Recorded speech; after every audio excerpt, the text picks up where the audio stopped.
Come on, bitch, let's go.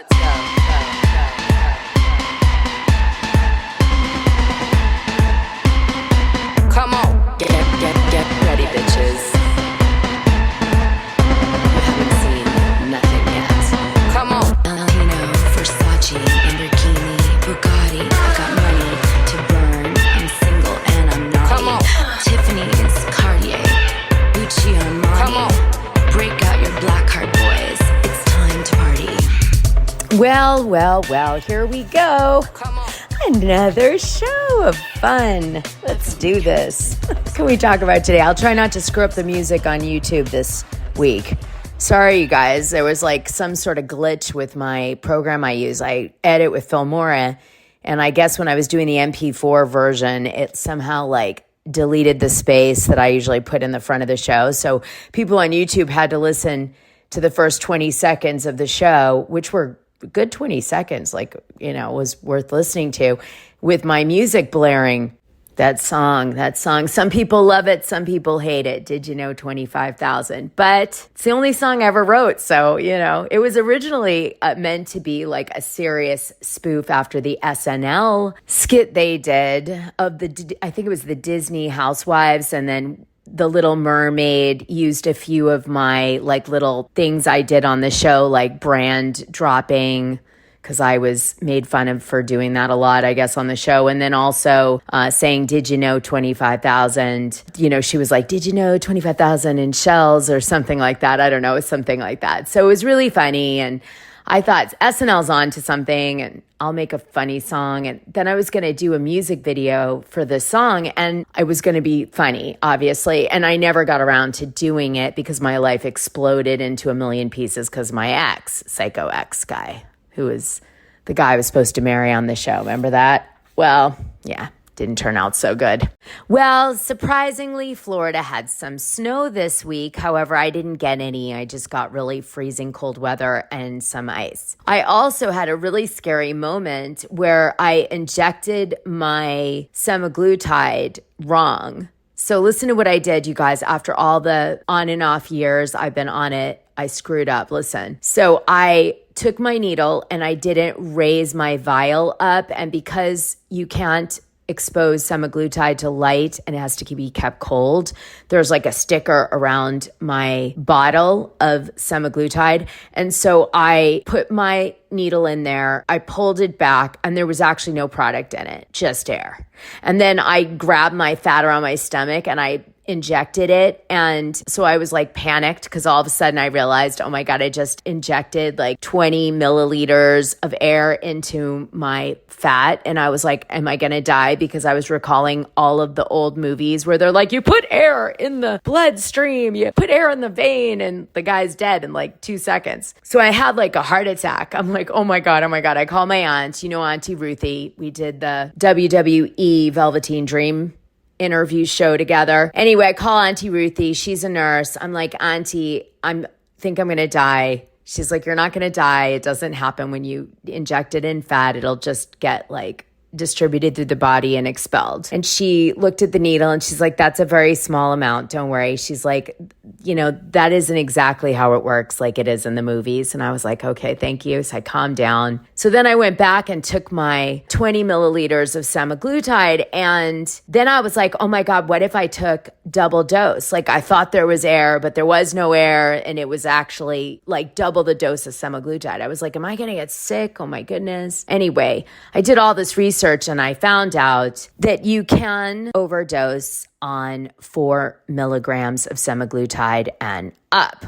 This is very confusing how milliliters and milligrams interact on the different, you know, injections or whatever. So it just depends on your tolerance level, your body weight, all of these things, the concentrate you're on. So needless to say, just wanted to tell you, I haven't had any symptoms so far. I'm like almost a day and a half from when I did this. So I'll let you know if, it gets worse next week so you can sort of see what happened. If indeed I did do a double dose, because it could have been air in a dose too. Now, the good news is I found out from different doctors and nurses that some people make the mistake of taking it instead of once a week, once a day. And even when they're doing it that way, they don't end up dead or in the hospital hurt. They end up usually just not feeling great for a few days. But you can have sharp pain in your stomach or back, in which case you should go to the hospital. Of course, if you have trouble breathing or a sharp headache like migraine, yeah, go to the hospital for sure. Better to be safe than sorry. And if you guys are listening to this free part of the episode on Patreon or on YouTube, do leave comments if you've run into scares or things that you've experienced with your concentrator dose so people can learn, because there's a lot of people on some form of semaglutide now. Either they're on it, they've come off it, they're going back on it. The more we communicate with each other about our experiences, the better it is. It's also very confusing because there's many different concentrates of semaglutide, and people sometimes measure it different depending on what device you're using to inject. Usually if you're paying like $700 or $800 a month, you've got a higher concentrate. If you're using Ozempic, you're probably at the highest concentrate. And then there's like lower light concentrates that are like $300 or $400. So I love it because it makes me even. I guess I have like a lot of hanger problems, and I mean hanger problems. And so this like keeps me nice and even, and I'm able to make better choices. I struggled to work out on it, but I managed to get through that by forcing myself to do burpees. And burpees like gets me through that wall, and it's really helped. Just sharing. And I hope my little stories help you guys from time to time. What's that saying? Nothing tastes better than being thin. Easier said than done, but boy, she wasn't wrong. So I couldn't leave you guys hanging on Real Housewives of Salt Lake City, season 5, part 1. I dropped a few bombshells on the show last week about it. Go listen to episode 218. This is 219. What I want to tell you guys is, so much tea to do with that reunion and some of the things that were being said and some stuff that will help you understand why it's happening the way it is on the show, because of some behind the scenes dynamics, which I love to tell you guys because it makes the show so much better when you understand some of the secrets that are happening, while you're watching it. It just makes it make a lot more sense, okay? And so I'm going to do that now. Let's start off with the first scene, which obviously I'm intimately involved with because I'm the blogger that dropped the video about Whitney Rose's company having their jewelry be sourced from Alibaba instead of expensive, like custom design like she put out. And I'm the one who dropped the receipts, which by the way, they used terrible receipts on the show. They weren't the ones that were the correct ones because I wouldn't sign the release for Shed Media to use my video. And obviously Whitney Rose did a bunch of things to try to correct it all on Prism's website and stuff after my video dropped. So production was pulling it way later, and they got these kind of lame receipts to use on the show that you see in the reunion. They tried. What can I tell you? I wasn't going to help them. I asked for money. They didn't give it. I'm tired of being exploited by Bravo, so screw them. And anyway, you can still watch my original video. It's up. There was a lot more they didn't bring up. They should have on the show to do with that whole thing that she did that was just laughable. But, Adam and I talk. He does the scene with Whitney. Then we talk after. A whole bunch of stuff goes down between me and Whitney, him and Whitney, me and Adam, all this stuff. Okay, it's just so complicated. It could be a whole show on its own right. And that's all in the Patreon, by the way, the whole thing as it's happening. I'm not framing it or narrating it in any special way. I'm telling the story as it happens throughout the year in the Patreon. It's really funny. Real time. So, but needless to say, obviously intimately involved in this scene, and what Whitney said made me laugh, and I have to tell you. But first, I'm going to play you the segment so that you can refresh it in your mind. And when I talk about it, you'll get it better. They're saying Whitney is using designs off of Alibaba and selling them at like 10, 20 times the price and using the same stock photos. Like somebody's out to get Whitney. I said, does this person have liquor brand? And they said yes. What's the problem? So dumb. You were the one that said I did not do that. I did not do that, Whitney. It's not true. It's not true. Can I didn't do it to you! Hey, Sean, I need an investigation opened. I'm being accused of doing something I did not do, and I want to go the distance on it. The distance. Okay. I want to see if we can get through this. Okay. And I would like to see if we could hear each other, and I would like to see if we could break through. Okay? Cheyenne from Windsor, Connecticut said, Whitney, how do you explain Alibaba having the same stock photos as Prism's website? That photo was there for about 48 hours as a placeholder that was sent from our vendor. It's not Alibaba. We always do a photo shoot. We hadn't had a chance. My partner is in Vancouver. She was doing the photo shoot in Vancouver. That photo was there as a placeholder for a short period of time, and it was swapped out once we had a model for it. Okay. I do not source from Alibaba. I have a curated, fashion, affordable line. So because our biggest complaint was that people want to buy my jewelry, but they can't afford it. So I curated fashion pieces that we tie in like an intention to it when you receive the box. Yeah. We have our custom designs that we do. I would not tattoo something from 100%, Alibaba. I get what you're talking All about. right. All right, so let me first address this part. So Andy Cohen really brushes over this. Okay, this should have been a much bigger moment on the reunion. You see Lisa piping up there. She wants to go, this is a lie, it's not true. And she does a little of that in a minute. But this should have been a way bigger moment. Andy shuts it down. That's why he does what he does, right? So that it can't go too far. They probably cut some stuff out too. I have a feeling that they may have even said stuff that we didn't get to see because they didn't want it to become a conversation for the reunion. They cut stuff in the reunion all the time. And I remember they cut a huge fight with me and Lisa Vanderpump on my reunion segment that I was shocked they took out. They took it out to keep her looking good, smelling like a rose, but it happened. It was like a whole thing and it was just not there. It was so weird. But so I know they do it. And obviously there's got to be more to this moment than what we're getting. But Andy does seem to shut it down. So I feel like I'm going to respond to it because why the hell not? I don't work for Andy anymore, so I can. So first and foremost, she's lying about it only being up for 48 hours on her website as a placeholder. How do we know this? Well, because lucky for me, it turns out there was an influencer that posted, I guess, this gossip 3 weeks before I did without me even being aware of her account. I wish I had known about her account. I would have been trying to get a hold of her like I did after the fact to find out where she got it from. Was she sent it like I was by the same Finsta or a different one? I was really curious about this. I reached out to that girl. She never came back to me, or guy, I don't know who runs the account, never came back to me. But this was 3 weeks earlier. So we know, since I was able to grab the receipts 3 weeks after this other influencer puts the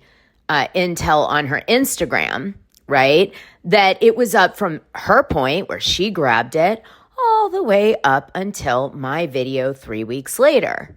So although some people thought that was a negative thing, I thought that was hugely positive because it actually proved that those images were actually going to just be left up on Whitney Rose's website for Prism.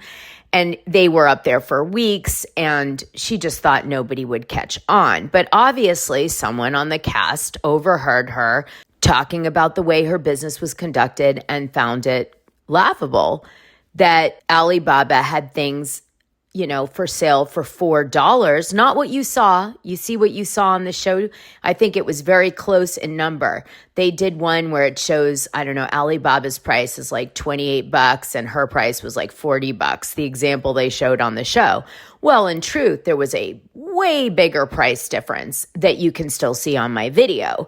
Whereas like one necklace was like $4 on Alibaba and she was charging like $50. And there was another one that was like $7. And I believe that it showed it like at $80 on her thing. So, production was very generous with the receipts that they posted on, the TV show. And that's probably because Bravo automatically in all contracts gets 10% of the proceeds of all businesses.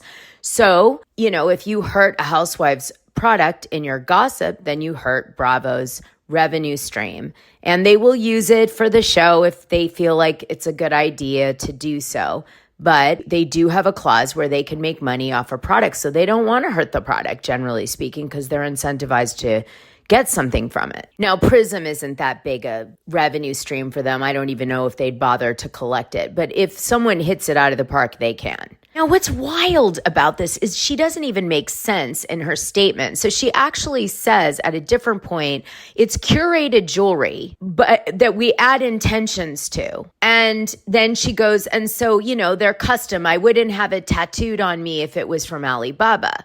I don't really think that that has any relevance in the conversation. Bottom line is some of her core pieces came from Alibaba. And just because she flies them off to Canada where some people pray over it, maybe. I doubt they're praying over all the jewelry, okay? Maybe when the shipment comes in, they go, good energy, let's do it, yeah. And then the jewelry is blessed all of a sudden. But truly, that is not making the jewelry curated. And I love it because it's supposed to be spiritual jewelry. So the 100% markup and the cheaper quality that I believe Alibaba represented in that jewelry was just so... It was just so hypocritical that's what made that video so good. That's actually why I did the video. It wasn't even a drag Whitney. I was like, the hypocrisy of having jewelry that's supposedly curated that's spiritual be actually a hustle. Just, it's overwhelming. I mean, it's just laughable, right?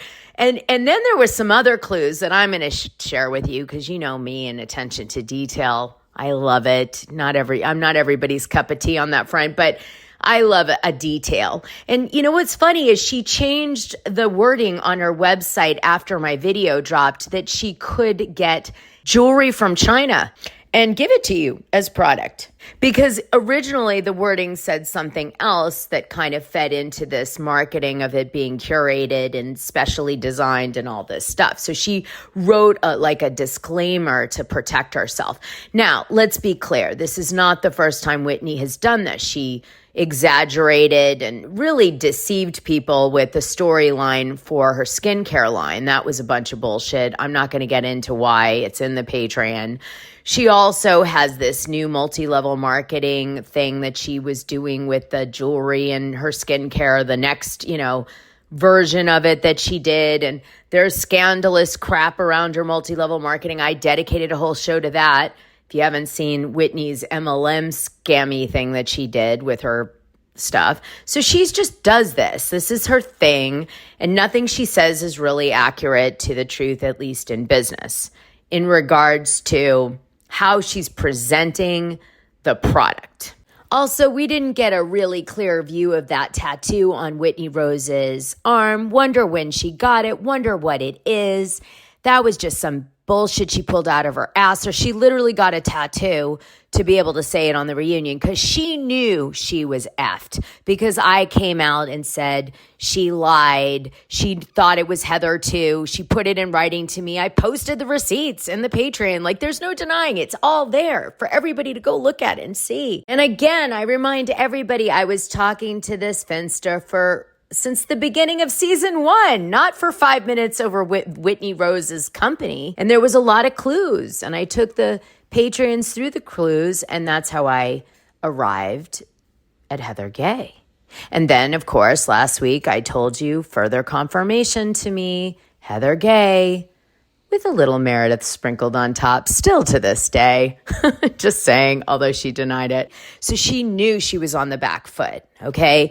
And that's why she started crying during her absolute monologue, which is what that was, which she practiced as a soliloquy, I guarantee, 100 times to Justin, who she never really had any marital problems with. That was a made-up storyline too. And actually, the person I felt bad for in that scene was Lisa, because Lisa never got to get angry about what Whitney did. And I felt like, God, they really denied her that moment. And it was sad because that would have been a Lisa Shine moment. And she had the backbone to really go for Whitney about this because of the fact that she knew that she didn't do it and all this stuff.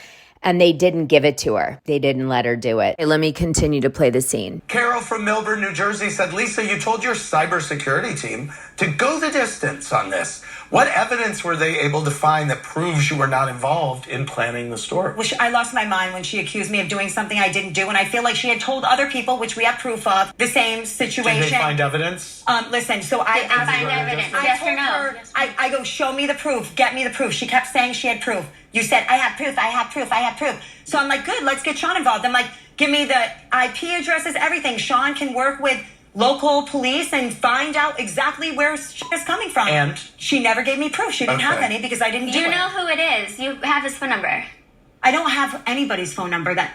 Your bestie does, so she could give you that. Oh, you have his phone number. You talk to him on the regular. So no I evidence should was send found. you Sean's bill. Now, that isn't totally accurate. There is receipts that set Lisa Barlow free. What are they? Well, number one, when I mentioned to Whitney Rose that I thought it was Heather Gay behind it and why, Whitney agreed with me in writing on DM, and I posted those in the Patreon. In addition to that, there was additional proof, and that is the Finsta I was talking to that gave me this gossip. And again, I've been talking to this Finsta since before season 1 started about Real Housewives of Salt Lake City. All the topics that we discussed ended up being future storylines, just saying. The funny thing is, this Finsta loved to drag Lisa Barlow a lot in the gossip that they spilled. And one of the more notable items was that Lisa Barlow's a cokehead and does coke. So I really doubt that Lisa Barlow is going to use this Finsta and try to throw me so far off the track that she's going to use cocaine as the methodology to do so. I mean, maybe she might say something that's already out in the press, like her stuff is fake, she doesn't really have money, she runs her house. She might even go as far as to talk about like a mysterious guy to throw me off the case, but not coke, because it's never come up on the show. And certainly that would be a nice juicy one to bring up on the show, right? To cause problems.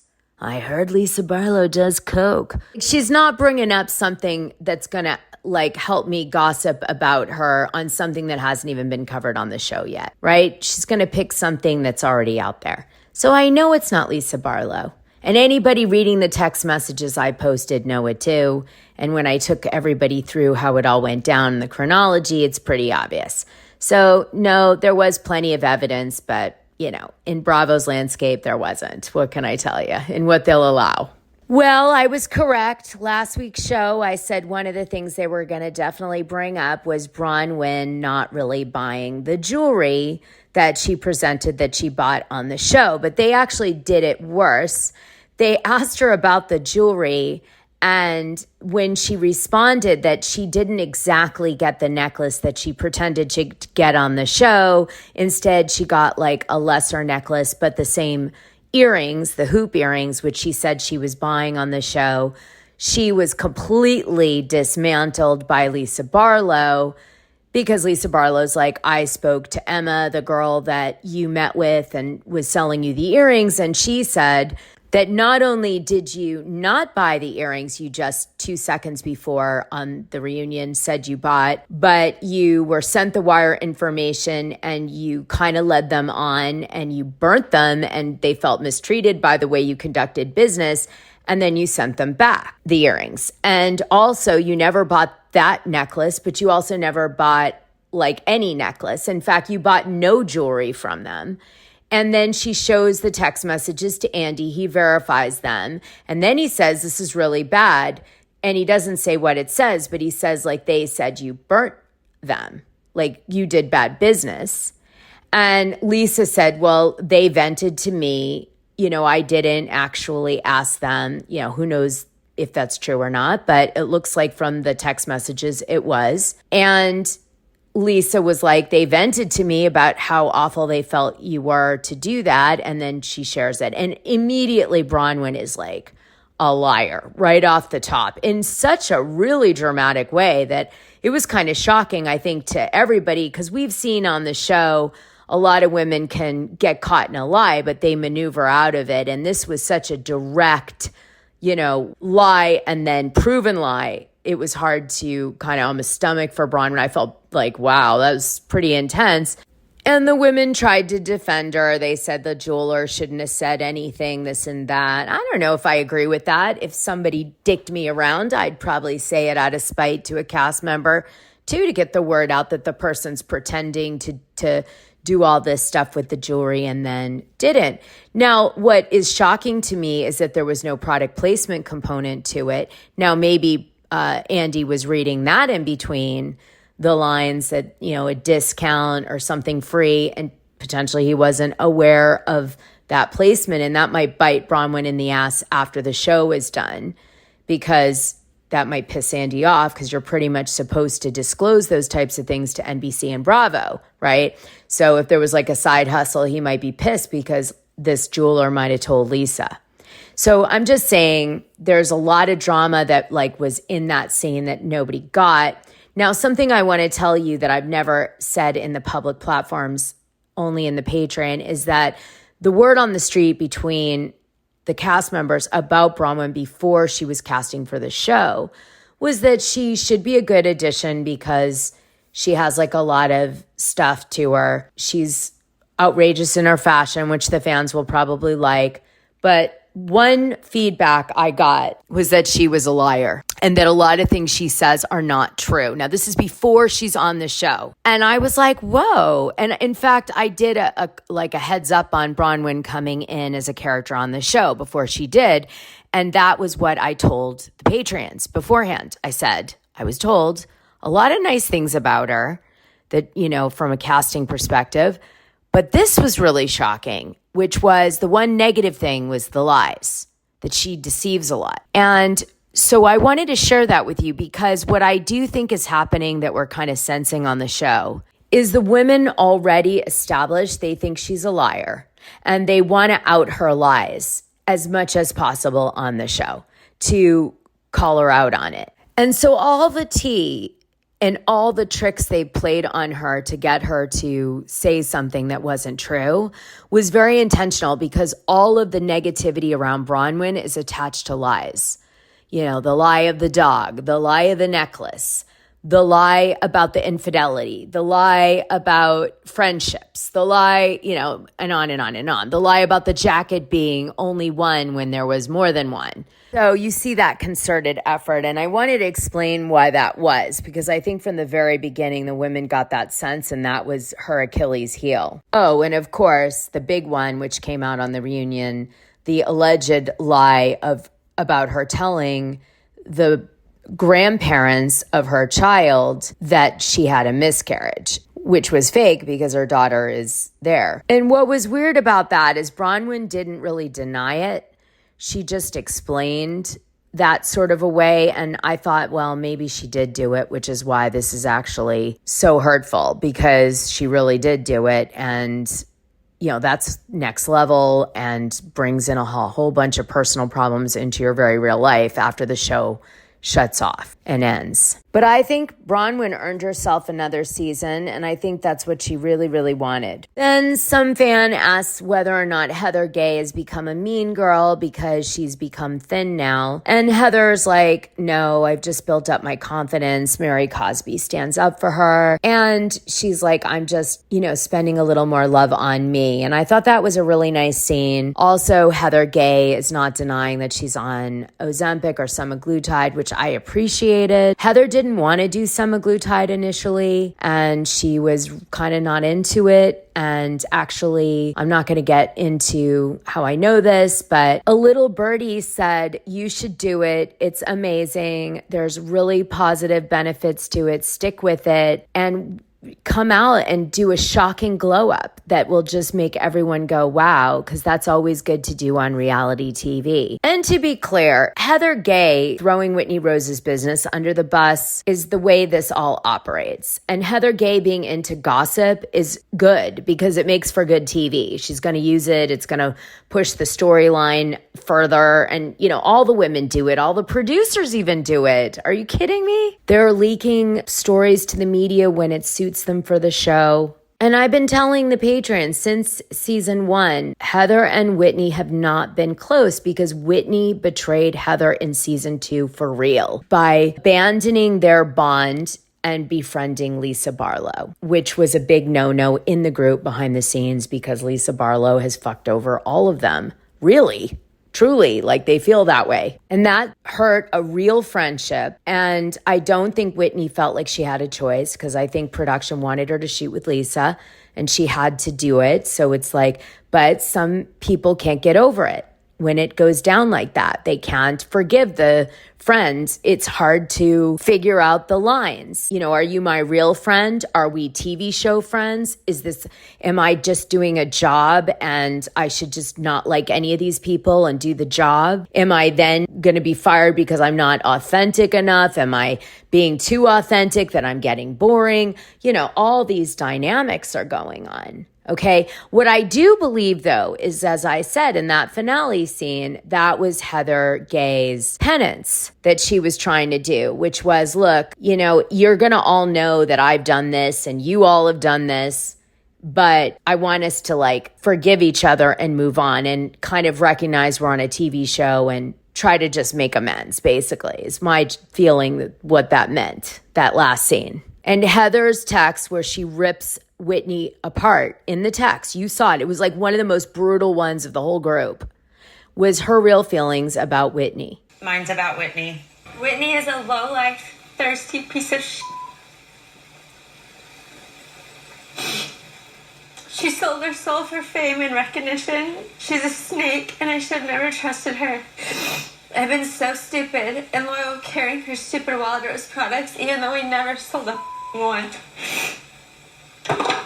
Now they're still pissed at each other. Whitney drops a message on her Instagram page. She responds to Lisa Barlow. She says she wouldn't know what a friend is if they slapped her in the face. To have friends, you have to first know how to be one.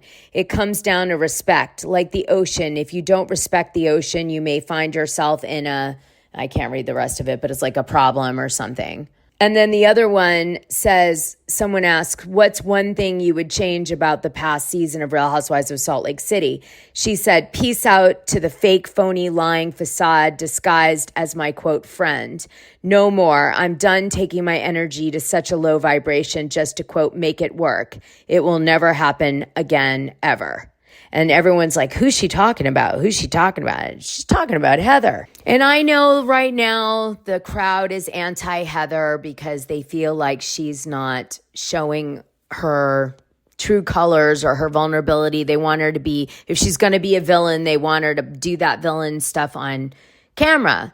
But to be fair, she's playing really good chess at the moment. And the producers are guiding. So there's that. You know that whole scene that has gone viral, receipts, proof, timeline? That has producer written all over it. Do I think Heather legit came up with all the wonderful things she said in that closing scene? Yes. Do I think she had some coaching? Sure. When it came out the way it did, they edited it in such a way that it would become iconic. And then they promoted it so it would be iconic. Receipts, proof, timeline, screenshots, everything. Notice the sudden sound effect we get with that moment that was no sound effect before then? That's an indicator. This is iconic. Subliminal. And that's what they do. The fans think it's them making a scene iconic, but the truth is it's the producers making the scenes iconic. It's just they're really good at making it like feel like you're doing it. I don't know how else to explain it, but it's true. Okay, one more comment and I'm going to get off part one of the Real Housewives of Salt Lake City reunion. I just want to say that Robert Sr. is living in Florida. He is not with Mary in a sexual way anymore and hasn't been for years. So I don't know why she didn't just say that, but she didn't. She should have dropped that bomb. It would have been good, but maybe she's afraid of backlash from the congregation. Oh, and one more thing. Could you believe that Whitney Rose said, do you want my sex ball to shove in Lisa Barlow's mouth? Talk about TMI. Like the last visual I want in my head after the finger painting scene with Whitney and Justin is imagining them doing S&M or Army Hammer sex. I just can't. It literally is giving me semaglutide effects. I'm not sure I'll be able to eat for a while.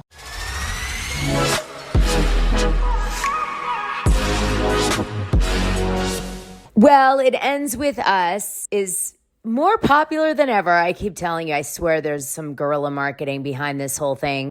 So as of January 24, 2025, Baldoni has now sued the New York Times for defamation and not vetting the receipts that Blake Lively's publicist sent to them. And then he sues the publicist and Lively and Ryan Reynolds in a follow-up lawsuit, of which I'm going to be dropping the receipts in today's show and next week's show too, in a story form, so you guys can really get into it and get to the bottom of this. And I have some other tea about Baldoni. Tea, Baldoni. It rhymes. Okay, let's get in there. Well, you guys, I read both complaints that Baldoni dropped. I watched the video that he dropped about being held in the basement during the movie premiere, and also the 3 raw footage cuts of the dancing scene where he allegedly forces himself kissing her neck where she doesn't like it, and there's no coordinator on set, or supposedly, and it's not professional. I've read Blake Lively's commentary about how she thinks it's damning for him because it proves everything she said in her legal statement. And I have also read over all the evidence after reading Blake Lively's evidence in Baldoni's 2 different complaints. And I'm aware that both of them have different wants and desires for the civil cases. One person wants everything to be secret, and the other person wants everything to be public. Baldoni wants it public, and Ryan Reynolds and Blake Lively want it to be private. That's kind of telling in its own right. But what I really want to say that has absolutely blown me away is the seemingly self-importance that Blake Lively and Ryan Reynolds have about themselves, which comes across in their correspondence with Baldoni, and the fear of everybody operating around Blake Lively and Ryan Reynolds, which can't be fabricated, is also very telling to me. And it's shocking because Ryan Reynolds, to be, like I said in previous episodes, I worked on his movie. For the full scoop, join the Dishing Drama Dana Patreon. The link is in this audio description. It's only $6 a month, and you'll get the best information and tea about the things you care about, and even the things you don't know you care about. What are you waiting for?